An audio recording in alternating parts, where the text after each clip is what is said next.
สวัสดีครับสวัสดีครับพ่อแม่พี่น้องชาวไทยนะครับมารีวิวเกี่ยวกับหนังนะครับหนังใหม่ที่กำลังเข้าโรงเมื่อวานนี้นะครับในเรื่อง The Furious ชื่อไทยว่าคนระห่ำเดือดนะครับนำแสดงโดยเซเมียวนะครับดาราฮ่องกงยุค 90 นะครับกลับมาแล้วนะครับกับวงการจองเงินของเขานะครับแล้วก็ร่วมกับดารานักแสดงอีกหลายท่านนะครับผมจำชื่อไม่ได้นะครับรวมไปถึงดาราจากเมืองไทยก็เยอะแยะมากมายนะครับไปดูเหอะนะครับมันกันมากๆเลยเรื่องนี้นะครับก่อนจะดูเรื่องนี้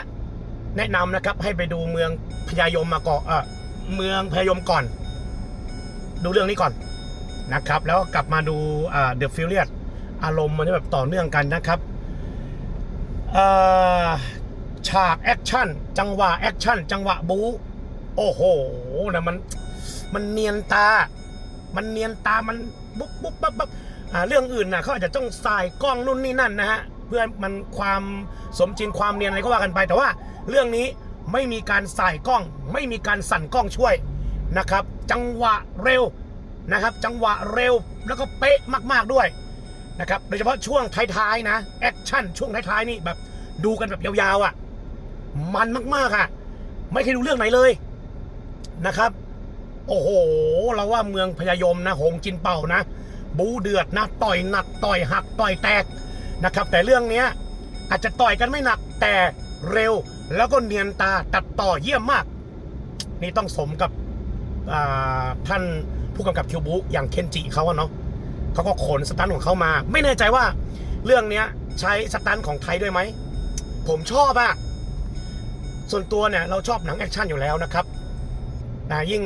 เป็นดาราที่เราดูมาตั้งแต่เด็กนะฮะอาจจะรุ่นเราคราวเดียวกันไล่ๆกันน่ะกับเซเมียวเนี่ยโอ้โหนะเขากลับมาครั้งนี้เขาสุดยอดมากจริงๆแล้วเนี่ยน้องเขาน่าจะเป็นน้องผม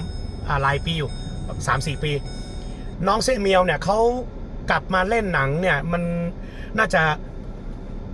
สักพักนึงแล้วแหละแต่ว่าจะเป็นหนังในการฉายทางสตรีมมิ่งของจีนมากกว่านะครับเป็นหนังจีนแบบแนวตั้งอะไรอย่างเงี้ยหนังจีนที่เข้าแต่สตรีมมิ่งไม่ได้เข้าโรงเงี้ยเรื่องนี้น่าจะเป็นเรื่องแรกของเขานะของเซเมียวนะครับโอ้โหยอดมาก